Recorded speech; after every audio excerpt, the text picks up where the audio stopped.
I guess at that particular point in time, I felt like I was in the fog. I think our team felt like we're in the fog. You're just walking through a forest and you just can't see anything. You just didn't know where to turn. It's the start of the 2017 AFL season and Sydney Swans coach John Longmire is at a crossroads. On paper, the team's in a strong position. Just months earlier, they'd made it to the grand final. But now, things are beginning to slip.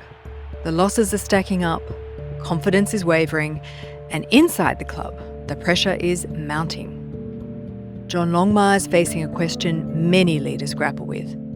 When the results aren't coming, where do you even begin?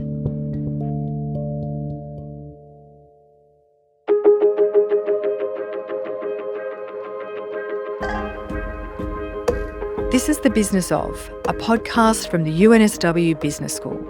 I'm Dr. Juliette Burke, an adjunct professor in the School of Management and Governance. So John, let's go back to that moment. What was the mindset inside the club? Well, back then it was 2016 we'd actually got to the grand final. We only got beaten by 20 points. And so when you think about the next year, so 2017, you go in with great hope because you've been just about at the top of the mountain. And so we started off, we lost the first game and lost the second game and lost the third game, and things were sort of looking pretty grim. And there was so much going wrong. I was focusing on all the mechanics of our game. So all the offense wasn't going very good, our defence wasn't going very good, our stoppages, everything wasn't going well. And it really almost got to a crisis point, which was the 0-6 moment when I had to put all of that aside and all the mechanics of the game and just get back to focusing on the dynamics and really just clarified the messaging to the playing group. And once I did that, it just made it so much easier for the players to know what they had to do. I think I was probably unwittingly just confusing them a little bit with trying to fix things all the time rather than just help clarifying the situation, which unfortunately took me a bit longer than what I'd hoped, but I eventually got there and we had a great response to it. Well, how did you work that out, just you as a person? I think there's a lot of theory about leadership, but there's not a lot of, when you're living the moment, it's, every situation's a little bit different. And in that particular situation, I just couldn't pick up a handbook and say, what do you do after coming off a grand final when we're 0-4, 0-5? What do you do? It's just at the moment I was trying to fix things, and the harder I tried to fix things, the worse things got, and I just need to clarify things. And once I realised that, and that happens through discussions with players, with CEO, mentors, you sort of work your way through that. And we concentrated on doing one thing really well. So from a technical point of view, it was to get the ball back from the opposition kick-ins, and then from an emotional point of view, it was to just pick your teammate off the ground. And we concentrated on doing those two things to connect our team again.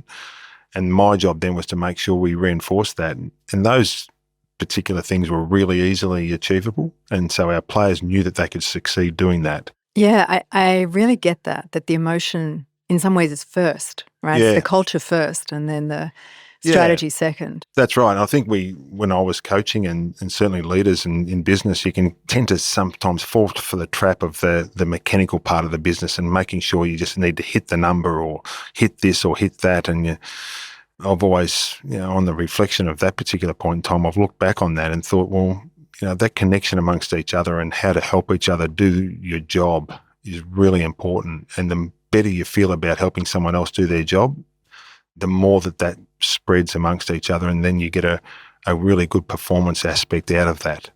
What do you actually say to that team of guys pre the game, after the game? What are the words that come out of your mouth? Well, it varied during that period, and I think that was part of the problem. I was probably changing it a little bit and just looking at the technical parts of our game. But when it became really obvious that we weren't caring for each other as much as what we should have, weren't looking out for each other as much as what we should have, weren't really connected like we should be, and that became really obvious. In some ways, the solution to that was pretty easy. It was just connect and just have a physical way of getting back into be able to trusting each other and helping each other again.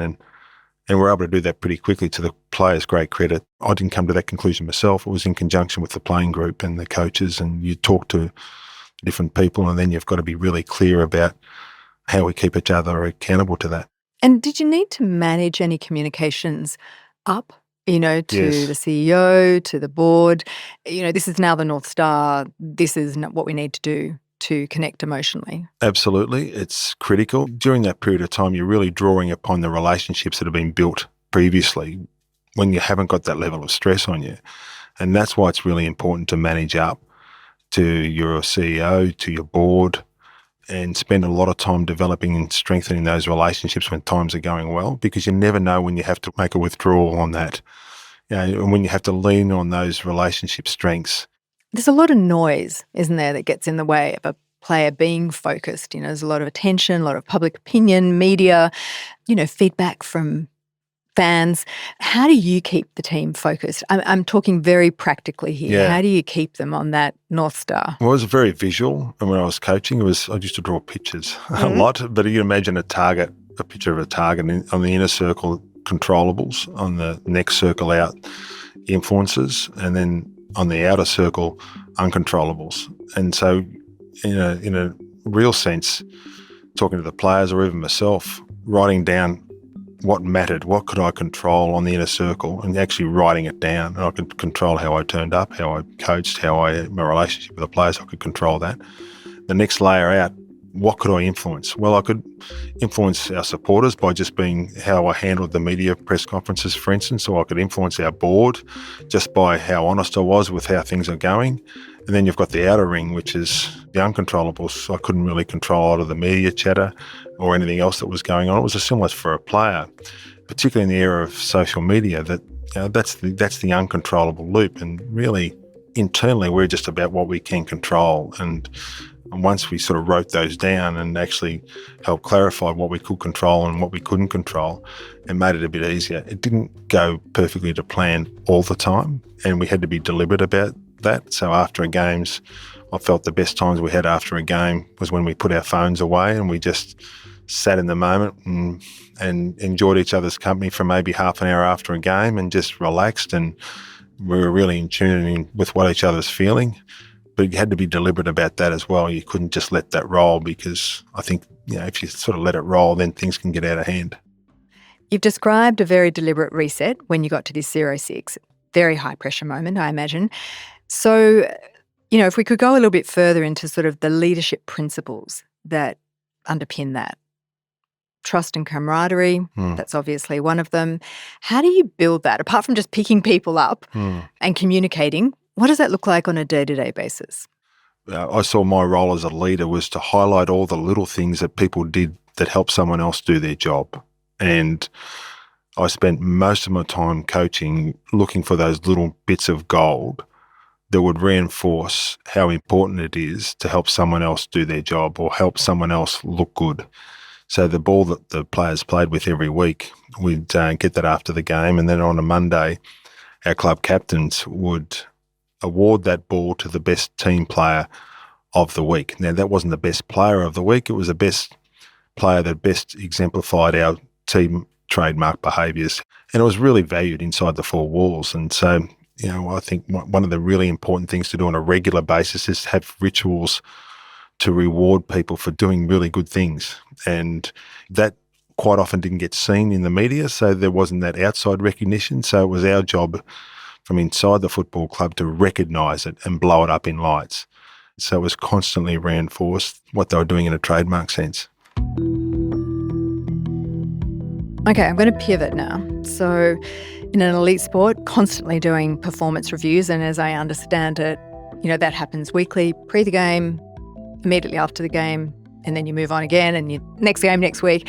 How do you make those performance reviews constructive, actionable, and bonus question, is there something we can learn in business from that cycle? First of all, we're really fortunate in professional sports to be forced into that, because you've got a game coming up every week, so you've got to get into the rhythm of regular feedback. And regular feedback loops is such a gift in professional sport. You can take it for granted sometimes, because there's always a preparation, as you say, there's a preview. A game, there's the game, and then there's the review, and then there's the learning aspect. So it's sort of four-phased. Then you go into that cycle in the season, and it's really beneficial when you get into that rhythm. From our particular case, we used to have player development plans. So a player would be really clear at the start of the year on what's required of them. And then as the season started was just keep on, looking back at that and how's that player tracking according to their player development plan, but also being really clear with each player's role. So the role clarity was really important. What are they in the team to do? And if they knew what their role was for that particular game and they were able to hit those markers or not hit those markers, it came a pretty clear and easy feedback part of the equation, and really understanding that I think that a lot of people in business seem to do the preview, they tend to do the game as in the whatever it is, whether it's selling or whatever, I'm not sure, but and then afterwards, do they spend as much time in the review? And in particular, do they dissect it at the right time? Do they dissect it with enough clarity? And then are they really sitting in the learning period before the next period starts to be able to get better and better? You never nail it, but I just think the learning loop of preview, game, review, learn and repeat is a really valuable loop to be able to get into the regular rhythm of. Just thinking about business settings though, is it harder to do it in a business setting? We seem to have these annual cycles, or we have, good luck to you, might get 6 monthly, but how would we do that on a weekly basis or on a deliverable basis? I mean, how would that translate? I think depending on the business, there's always a cycle of something happening all the time. And there's always a rhythm of your job that you need to be able to do. And I think too often we miss those opportunities as we go to provide feedback. We just either say, well, that's your job, that's what you should do, or we look at what the person did well, or we look at what they could have done a bit better, and we just let it go. And that's the moment. In those particular moments, if you're able to provide that feedback in the moment, it doesn't become such a big deal. And if you get into the regular rhythm of that, doing it regularly, the person really appreciates it. The people hear that on a regular basis. They're not waiting for that 12-monthly review and making it such a big deal and such a stressful event, because you're doing it on a regular rhythm. You mentioned development plans, and I had heard, please correct me if I'm wrong, that those development plans were known to the other team members, and so team members reflected on it. And did they vote on whether someone was going to be in a leadership position? So the development plans were not just between you and the player, they had a wider sort of publication. Well, there are two things in that. There's the individual player development plans were about that particular person's development. That wasn't a secret. If you take a step back and you look at the wider view of how we wanted to play, how we wanted to carry ourselves, our trademark behaviours, that used to come up every year with the playing group. Our players used to set that or review that every year. Were our trademark behaviours still relevant for the next year? Every year there was a subtle change. The generational change was significant. I think that what was done 20 years ago, clearly in a trademark behaviours, is different to what happens now. What motivates young people now is different than what it was 20 years ago. The regular review of that was really important. And then when the players set that every year, the playing group would vote upon those trademark behaviours. Right. And that would be their leadership group, not the best players, but the best players who gave the best example of living the trademark behaviours that the players themselves wanted to be judged by. And it was a very open process, voted for by the players. The coaches wouldn't have anything to do with it. And out of that, we then decide who the leadership group was. You mentioned that there are these different stages, ages and stages, and things change over time. But, you've got a group of people, some are fresh, the 18-year-olds, and then you've got players who've been around for a while. How do you shape your approach to the development of those two groups? Is there something in that? Always as a leader, as a coach, I thought the players taught me more than what I taught them. And I mean by that, both how the players reacted to how I was leading. You could feel it. You could just feel it. And you're connecting with your playing group in a coaching sense. I could feel that I was either disconnected to them and I wasn't leading as efficiently as what I should have, or I was really leading well. You could feel that. And when I wasn't leading as well, just making slight changes. And that was, as the generations were changing, to be able to keep your foundation as a leader and your beliefs is really important, but also to be able to have enough emotional intelligence to be able to shift yourself when required. I'm really curious about how you just framed that. You framed it in terms of thinking, which is obviously cognition, the stuff that's going through your minds, and you also framed it in terms of feelings, which is very empathic. And I'm curious, is that a strength of all great coaches, that they're very empathic, not just thinkers? Yes, I think so. I think that when I was at my best, I was really in tune with what was happening, and I was very present. Too often, I think organisations set a culture. We've done a culture day, and they walk off and put a sign on the wall, and that's it. And first of all, you've got to keep reinforcing it. You've got to keep tending to it. I talk about that similar to an ecosystem in a weather sense, that things change every day. The culture of an organisation can change every day, and you've got to be aware of it. What needs fertilising, what needs burning off, what needs watering. You need to be in tune with that. And because it moves all the time, the culture of an organisation, the leadership styles, the people in the organisation have different stages to what they're going through. You need to move with it, and you need to be in tune with that and make adjustments as you go. You've got 40 plus individuals on the field and off the field, and they're motivated by different things. So how do you get a read on that person as an individual and then play to that motivation? You have to know that person really well. You have to know what motivates them and also what influences them and who influences them.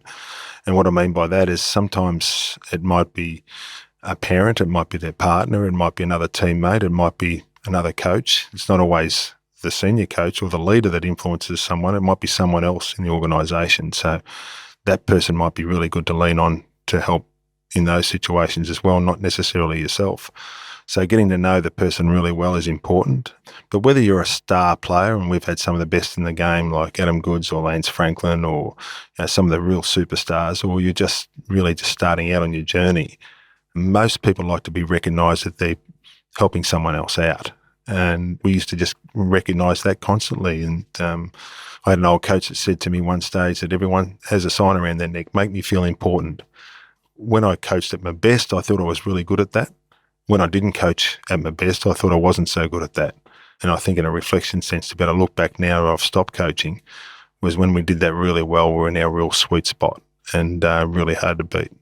Have you got any tips for people in business as to how they would do that? Because pretty much you don't know someone's wife, child, mother, other coach, other mentor. Depends on the size of the business, clearly. I mean, we're a very personal business. We're very front-facing with our people. And in business, we can sort of look at that and just almost not ignore it, but it's too hard. Whereas I'd say that there needs to be a bit of a refocus of that. It's not a waste of time getting to know someone, getting to know their background, understanding where they're from, understanding what's going on in their lives. The more you invest in that, the better you'll go at getting a return on high performance. If you build your relationship up with that particular person, you can then push for a bit more high performance when required. It's very hard to push for high performance in your organisation without that strength of relationship, and that varies and according to how many people you have in your organisation. I understand that. But if you can spend some time and invest some time knowing your people, you can generally get more out of them when you need to. And it's like anything, isn't it? I mean, the more the people trust you or understand you or know you, the more willing you are to help them out. And very basic core philosophy, but it seems to stand up okay under pressure. You get to know people as individuals, and obviously that means sometimes you give a little more to this person and maybe a little less to the other person. And does that create imbalance in the team? How do you deal with that sort of need for fairness with the need for differentiation? Yes, and I think it was Paul Roos that I first heard say to the playing group when he first took over as coach, when I was assistant coach under him, was, I'm not going to treat you all the same. Now, I nearly fell off my chair because all I'd heard all my junior career was treat everyone the same. He said, I'm not going to treat you all the same. I'm going to treat you all fairly. You're all individuals. And I think that's just stands the test of time. Every person's a little bit different, and understanding that that's the way that you want to get the best out of people by treating them a little bit differently. And that's certainly something I learned from Paul Roos. Did you get any pushback from players sometimes that you got the balance wrong? Actually, that was unfair. How did you handle that? Yeah, probably. Yeah, I didn't get everything right. I got plenty of things I'd look back on now, and I wish I'd done it a bit differently. But that's part of the learning journey of, like a player does. It's the same as a coach. You don't get everything right. You don't nail everything right. I think you've got to cut yourself a bit of slack sometimes, because there's so many expectations on leaders to get everything right when we're just like everyone else. We make our fair share of mistakes as well. But there's something in that, isn't there, about being vulnerable, even with yourself and your self-image and to other people, and that creating an even greater trust, a level of trust in you, that authenticity, that vulnerability. I think previous generations, it was always about the leader having the the answers all the time or knowing most things and providing a level of strength. But the longer I coached, the more I realised the more storytelling you had, the more times you shared some of the experiences, both good and bad, the success and setbacks you had as a person, the more connected the people were to you. And therefore, the more success you had in pushing for high performance. And it took me a while to realise that, but towards the end of my coaching, I was much better at sharing those vulnerabilities I had as a coach and sharing my stories with the players. And therefore, I thought we were better because of it.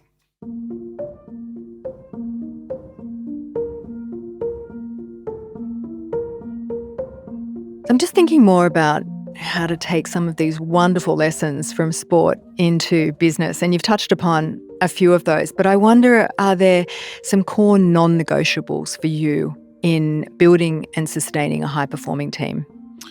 You've got to know your people. You've got to understand what really motivates them and who motivates them. That's really important.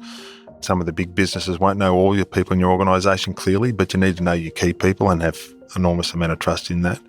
You need to have trust across the organisation, not only with your team, with the people that are at the same level of you, but also the people above you. You've got to have a high trust level, and to get a high trust, you need to be honest and upfront with everyone in the organisation. You need to be able to do that.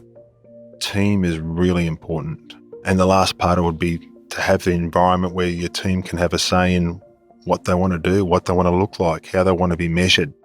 I know that since stepping away from coaching, you've been doing some work with the Sydney Swans Institute, and I think you've been running some workshops for different organisations. And I'm just wondering, has there been a moment that stuck in your mind? It was something really small, but it's had a magnified impact. There's been plenty of moments. We run programs with the University of New South Wales talking about leader as coach and how coaching principles are really important. And there was one particular person at one stage got up in a forum of a classroom type situation and just really dug deep into what they were and who they were about and gave me a really good insight into their background. And then watching that sort of then transpire into a really open conversation amongst a whole group of 30 people was really inspiring to see, and was probably one of the best moments that I can recall. And that's as a player or in my current role doing some facilitating, was this person got up and was really brave and then opened up, and that opened up a magnificent discussion that was really organic. Any final words for us in thinking about the next generation of leaders? Is there something we need to be doing, a habit we need to be taking on to get it right? Yeah, there's probably two. One is keep being inquisitive. I think that's a really strong prerequisite for any leader, being inquisitive and learning off whoever and wherever you can get a learning from. And I think the other part too is evolving. I felt when I was at my best, I was evolving at the rate that I needed to. And when I wasn't at my best, I wasn't probably evolving at the rate that I needed to. And I think that's, if I sort of break it all down, being inquisitive and having the mindset to keep evolving are two of the probably best skills you can have as a leader. Thanks to John Longmire for joining us on this episode. If you enjoyed our conversation, we'd love it if you left us a review. If you're interested in hearing more about high performance in sport and business, listen to our conversation with Sydney Swans COO Drew Arthurson. One of the things that I think is absolutely applicable and folks in all walks of life can act on is something we focus on internally called incremental improvement, the compounding benefits of small gains each and every day. So how do I, Drew as COO, get a little bit better each day? You'll find a link in the episode description. The Business Of is brought to you by the University of New South Wales Business School, produced with Dead Set Studios.